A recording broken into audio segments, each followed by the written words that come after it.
जय हिंद साथियों, स्वागत है आपका हमारे इस नए वीडियो में। आइए आज हम लोग पॉलिटी से जो मौलिक अधिकार, राज्य के नीति निर्देशक तत्व, भारतीय संविधान, इन सब के विषयों को पढ़ रहे थे।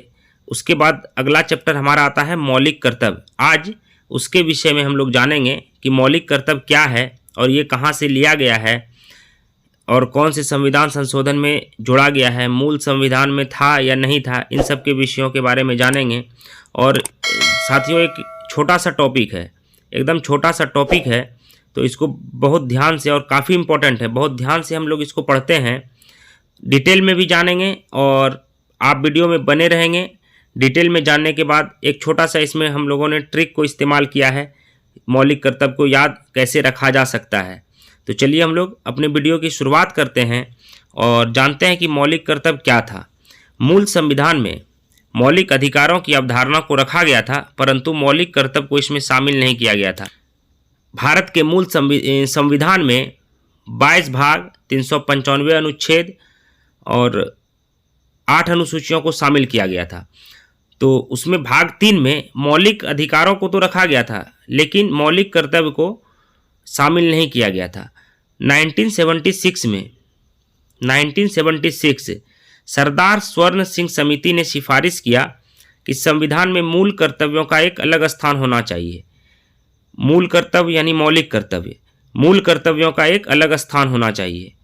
सरदार स्वर्ण सिंह समिति की अनुशंसा पर 42वें संविधान संशोधन 1976 यानी 1976 ईस्वी के द्वारा मौलिक कर्तव्य को संविधान में जोड़ा गया। इससे पहले हम लोगों ने राज्य के नीति निर्देशक तत्व के बारे में पढ़ा था। उसमें राज्य का क्या क्या दायित्व था, उनसे संबंधित चीज़ों को जाना था। इसमें अब मौलिक कर्तव्य, राज्य की जो जनता है, आम जनता है, उनका क्या क्या कर्तव्य है, उसके विषय में हम लोग जानेंगे। इसे कहाँ से लिया गया है? इसे रूस के संविधान से लिया गया है। इसे कहाँ से लिया गया है? या इसे रूस के संविधान से लिया गया है। और इसे भाग 4A में, भाग 4 में हम लोगों ने क्या पढ़ा था? राज्य के नीति निर्देशक तत्व। भाग 4A में अनुच्छेद 51A में रखा गया है। इसे भाग 4A में अनुच्छेद 51A के तहत रखा गया है। अब देखिए, भाग 4 में हम लोगों ने क्या पढ़ा था? राज्य के नीति निर्देशक तत्व। राज्य के नीति यानी राज्य क्या नीति बनाएगी आम जनता के लिए, वो राज्य के ऊपर है। इसके लिए हम लोग क्या कर सकते थे? न्यायालय की शरण में नहीं जा सकते थे। और 36 से 51 यानी अनुच्छेद 36 से 51 के बीच इन विषयों को रखा गया था। राज्य के नीति निर्देशक तत्व भाग 4A में है मौलिक कर्तव्य, अनुच्छेद 51A कि जो यहाँ आम जनता है, जो देश की जनता है, राज्य की जनता है, उनके क्या क्या मौलिक कर्तव्य हैं। ये एक छोटा सा टॉपिक है, इसको ध्यान से जरूर पढ़ें। इनमें से ही कुछ इंपॉर्टेंट क्वेश्चन निकलकर आपके एग्जाम में देखने को मिलता है। जैसे हम कह सकते हैं कि मौलिक कर्तव्य को कहाँ के संविधान से लिया गया है? तो रूस के संविधान से लिया गया है। इन्हें कब जोड़ा गया है? तो 42वें संविधान संशोधन 1976 यानी मौलिक कर्तव्य को कब जोड़ा गया है?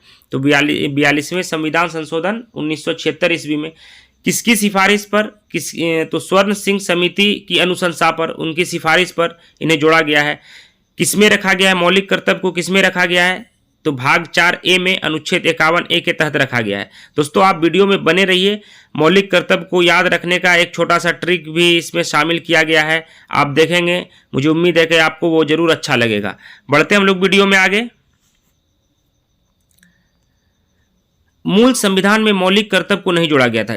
जैसा कि मूल संविधान में 22 भाग, जैसा कि हमने अभी पढ़ा, 22 भाग, 395 अनुच्छेद और 8 अनुसूचियां थी। इसमें मौलिक कर्तव्य को नहीं जोड़ा गया था। 42वां संविधान संशोधन 1976 ईस्वी में 10 मौलिक कर्तव्यों को जोड़ा गया था। ये भी टॉपिक आता है कि 42वां संविधान संशोधन 1976 ईस्वी में कितने मौलिक कर्तव्यों को जोड़ा गया था? तो 10 मौलिक कर्तव्यों को। और फिर जो एक मौलिक कर्तव्य यानी 11वां मौलिक कर्तव्य, 11वें मौलिक कर्तव्य को 86वें संविधान संशोधन 2002 में जोड़ा गया था, जो 6 से 14 वर्ष की आयु तक के बच्चों को शिक्षा प्रदान करने से संबंधित था। तो आइए अब हम लोग आगे बढ़ते हुए जानते हैं कि 11 मौलिक कर्तव्य कौन कौन से हैं। इसका एक ट्रिक भी आगे वीडियो में है, आप वीडियो में बने रहें, वीडियो को पूरा जरूर देखें। और अगर हमारा वीडियो आपको पसंद आए तो लाइक, सब्सक्राइब और शेयर जरूर कर दिया करें। इससे हमें प्रोत्साहन मिलती है आपके लिए अच्छा करने का। चलिए हम लोग बढ़ते हैं और पढ़ते हैं मौलिक कर्तव्य 11 कौन कौन से हैं। पहला है, प्रत्येक नागरिक का यह कर्तव्य होगा कि वह संविधान का पालन करे। जो संविधान में चीज़ें दी गई है उनका पालन करे। वह उसके आदर्शों, संस्थाओं, राष्ट्रध्वज और राष्ट्रगान का आदर करें। तो ये कीवर्ड सब जरूर आप याद रखिएगा, राष्ट्रगान, राष्ट्रध्वज। मौलिक कर्तव्यों को इस प्रकार से भी याद रखा जा सकता है, यानी आप कीवर्ड भी पकड़ लेंगे तो आपको याद रहेगा। दूसरा है, स्वतंत्रता के लिए हमारे राष्ट्र आंदोलन को प्रेरित करने वाले उच्च आदर्शों को हृदय में संजोए रखें और उनका पालन करें। स्वतंत्रता के लिए जो हमारे राष्ट्र आंदोलन को प्रेरित करने वाले उच्च आदर्श हैं उनको आप हृदय में संजोए रखें और उनका पालन करें। यह हमारा दूसरा मौलिक कर्तव्य है। तीसरा मौलिक कर्तव्य है, भारत की प्रभुता, एकता और अखंडता की रक्षा करें और उसे अक्षुण्ण रखें। जो भारत की एकता, अखंडता है उसकी रक्षा करना और उसे अक्षुण्ण रखना, यानी उसको बरकरार रखना। चौथा हमारा है, देश की रक्षा करना और आवाहन किए जाने पर राष्ट्र की सेवा करना। देश की रक्षा करना यानी देश में अगर किसी भी प्रकार का कुछ होता है तो उसकी रक्षा के लिए हमेशा तत्पर खड़े रहना पड़ेगा। और आवाहन किए जाने पर, मान लीजिए कि राष्ट्र में ऐसी कोई विपत्ति आती है और जो हम आम जनता है, अगर उनको बुलाया जाता है कि नहीं आपको राष्ट्र सेवा के लिए आना है, तो उसके लिए हमेशा तैयार रहना। जब मौका मिले राष्ट्र की सेवा के लिए कूद पड़ना। ठीक है, तो चौथा हमारा है, देश की रक्षा करना और आवाहन किए जाने पर यानी बुलाए जाने पर राष्ट्र की सेवा करना। बढ़ते हम लोग आगे। पांचवा हमारा है, भारत के लोगों में समरसता और समान भाईचारे की भावना का निर्माण करना, जो धर्म, भाषा और प्रदेश या वर्ग आधारित सभी प्रकार के भेदभाव से परे हो। देखिए क्या है कि भारत के लोगों में समरसता और समान भाईचारे, इसमें ना हमको धर्म देखना है, ना भाषा, ना जात, ना पात, ना प्रदेश, इन सबको नहीं देखते हुए वर्ग आधारित सभी प्रकार के भेदभाव से परे हो।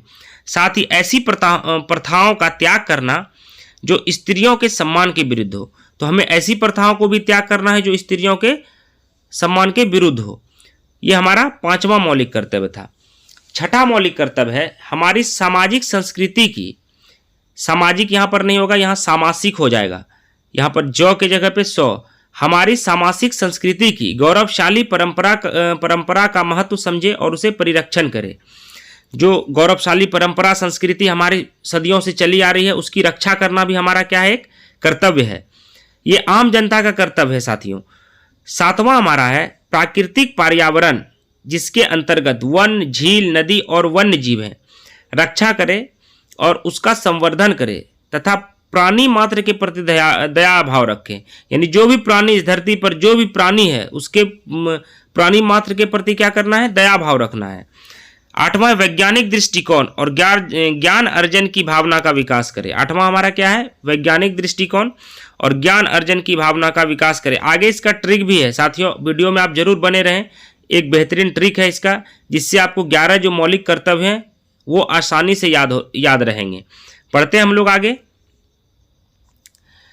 सार्वजनिक संपत्ति की सुरक्षा करना एवं हिंसा से दूर रहना। आजकल आप देखते होंगे छोटे छोटे आंदोलनों में जो है सार्वजनिक संपत्ति, जैसे रेल हो गया या कुछ ऐसी चीज़ों को क्या किया कर दिया जाता है, जला दिया जाता है, तोड़ दिया जाता है, फोड़ दिया जाता है। लेकिन ये हमारा मौलिक कर्तव्य है कि सार्वजनिक संपत्ति की सुरक्षा करना एवं हिंसा से दूर रहना, हिंसा से दूर रहना।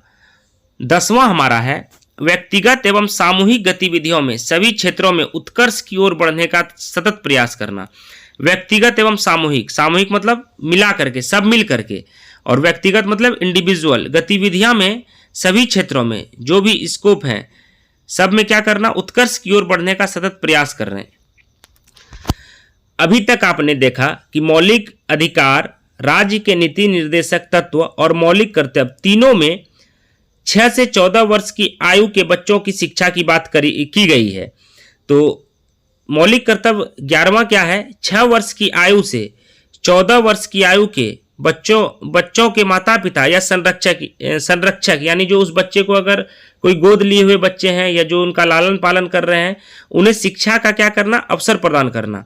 उस बच्चों को यानी कौन से बच्चों को, 6 वर्ष की आयु से 14 वर्ष की आयु तक के बच्चों को माता पिता के द्वारा या संरक्षक, जो उसको मान लीजिए गोद लिए हुए बच्चे हैं जो उनको पाल रहा है, उन्हें क्या करना, शिक्षा का अवसर प्रदान करना। और ये बहुत ही मोस्ट इंपॉर्टेंट क्वेश्चन एग्जाम में आपको बार बार देखने को मिल जाएगा कि 11वां मौलिक कर्तव्य, जो 11वां मौलिक कर्तव्य को कौन से संविधान संशोधन में जोड़ा गया था, तो 86वें संविधान संशोधन 2002 में जोड़ा गया था। ये मोस्ट इंपॉर्टेंट था। चलिए हम लोग देखते हैं इन मौलिक कर्तव्यों के ट्रिक को कि इसको कैसे याद रखा जा सकता है। साथियों, एक छोटा सा प्रयास किया है हमने। अगर आपको हमारा वीडियो पसंद आता हो तो लाइक, सब्सक्राइब और शेयर जरूर कर दें अपने दोस्तों के साथ। चलिए हम लोग ट्रिक को देखते हैं। क्योंकि ट्रिक से अच्छा है कि आप कीवर्ड को याद रखिए, लेकिन फिर भी हम लोग एक छोटा सा ट्रिक देखते हैं कि कैसे इसको याद रखा जा सकता है। तो देखिए, सबसे पहला क्या आता है, आप हम में से हर किसी ने ABCD तो जरूर पढ़ा होगा। तो आपको ABCD से लेकर के ABCD आपको याद रखना है। ABCDEFGHIJK के तक आपको याद रखना है, यानी 11 लेटर को आपको याद रखना है ABCD का। और A for Apple, B for ball को भूल करके हम लोग को एक नया वर्ड याद करना है। क्या याद करना है, देखते हैं। ये भी कीवर्ड से ही रिलेटेड है। A से एंथम, एंथम मतलब राष्ट्रगान, राष्ट्रगान।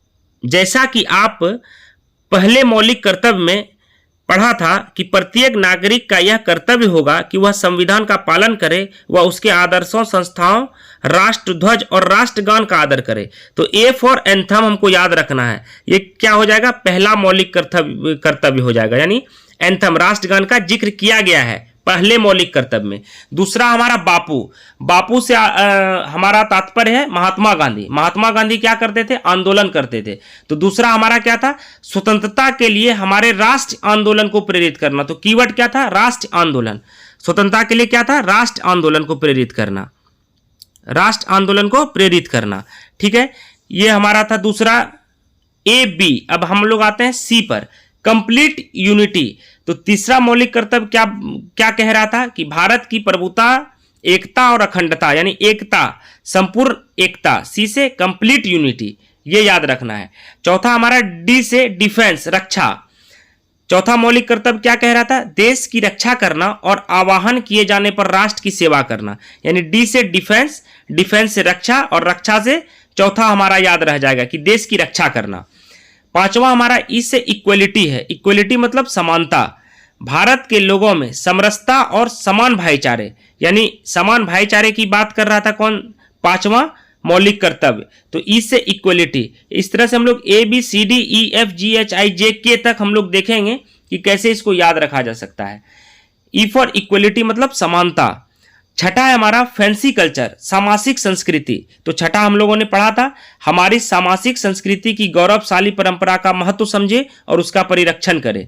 तो फैंसी कल्चर, F से फैंसी कल्चर, सामासिक संस्कृति। इस तरह से 1 बाय 1 वर्ड को याद करते हुए हम लोग पूरे कीवर्ड के साथ इसको याद कर लेंगे, मौलिक कर्तव्य को। आगे बढ़ते हैं हम लोग। सातवां हमारा है G से ग्रीन, और ग्रीन से हरा होता है। हरा मतलब पर्यावरण हरा भरा रहता है। तो प्राकृतिक पर्यावरण की, जिसके अंतर्गत वन, झील, नदी और वन्य जीव हैं, रक्षा करे। ये हम लोग सातवां मौलिक कर्तव्य पढ़े थे। यानी G फॉर ग्रीन, ग्रीन से हरा, हरा से हरा भरा पर्यावरण होता है। ठीक है। S से ह्यूमैनिटी, ह्यूमैनिटी मतलब मानवता। आठवां हमारा क्या था कि वैज्ञानिक दृष्टिकोण और ज्ञान अर्जन, यानी ह्यूमैनिटी, मानवता। आठवां हमारा क्या था, वैज्ञानिक दृष्टिकोण, यानी कि मानवता के प्रति हम लोगों को क्या करना है, जागरूक रहना है। 9 नंबर था हमारा, 9वां था हमारा I से इंडियन प्रॉपर्टी। 9 नंबर हमारा क्या कह रहा था, सार्वजनिक संपत्ति की सुरक्षा करना एवं हिंसा से दूर रहना। 9वां मौलिक कर्तव्य क्या बोल रहा था कि सार्वजनिक संपत्ति, यानी कि इंडियन प्रॉपर्टी, यानी सार्वजनिक संपत्ति जो भारतीय संपत्ति है। तो इस तरह से हम लोग कीवर्ड के तौर पर, और इसको ट्रिक भी कह लीजिए, ट्रिक के तौर पर हम लोग मौलिक कर्तव्य को याद रखते हैं। जे से आता है ज्वाइंट एक्टिविटी, यानी सामूहिक गतिविधि, व्यक्तिगत एवं सामूहिक गतिविधि। तो 10वां हमारा क्या था, सामूहिक एवं व्यक्तिगत गतिविधि, व्यक्तिगत एवं सामूहिक गतिविधि। इस तरह से ये हमारा 10 नंबर था, 10वां था ज्वाइंट एक्टिविटी। 11वां होता है किड्स एजुकेशन, बाल शिक्षा। 11वें मौलिक कर्तव्य को 86वें संविधान संशोधन 2002 में जोड़ा गया था, और के से हम लोग याद रखते हैं किड्स एजुकेशन, बाल शिक्षा। तो 11वां हमारा मौलिक कर्तव्य क्या था, 6 वर्ष की आयु से 14 वर्ष की आयु तक के बच्चों के माता पिता या संरक्षक उन्हें शिक्षा के अवसर प्रदान करेंगे। तो इस तरह से इसका कुछ छोटा सा ट्रिक भी था। तो ये हमारा आज का एक छोटा सा टॉपिक था, मौलिक कर्तव्य। इससे रिलेटेड ऑब्जेक्टिव क्वेश्चंस को अगले वीडियो में हम लोग देखेंगे। तब तक के लिए बहुत बहुत धन्यवाद। अगर आपको हमारा वीडियो पसंद आया हो तो लाइक, सब्सक्राइब और शेयर जरूर कर दें। बहुत बहुत धन्यवाद साथियों।